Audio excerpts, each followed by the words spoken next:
ডেঙ্গুর প্রকোপ ঠেকাতে এডিস মশার লার্ভা শনাক্তে ওয়ার্ড ভিত্তিক জরিপ কার্যক্রম শুরু করেছে ঢাকা দক্ষিণ সিটি কর্পোরেশন।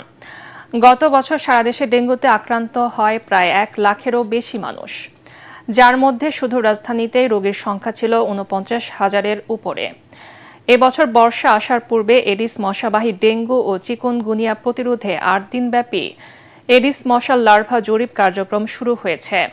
রোববার ওয়ার্ড ভিত্তিক এই জরিপের উদ্বোধন করেন ঢাকা দক্ষিণ সিটি কর্পোরেশনের প্রশাসক আব্দুস সালাম।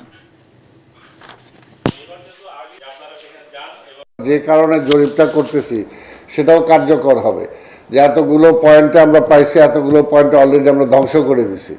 সে কাজে এটা আমরা যেটা চাই যে আগের মতো, অর্থাৎ এই বিষয়টা যে যখন ব্যাধিটা যখন আসছে এটাকে কিভাবে আমরা একেবারে শেষ করে দিতে পারি। যে জায়গাগুলোতে লার্ভার সৃষ্টি হয় এগুলো যদি জনগণ সচেতন হয় তাহলে কিন্তু লার্ভাটা সৃষ্টি হতে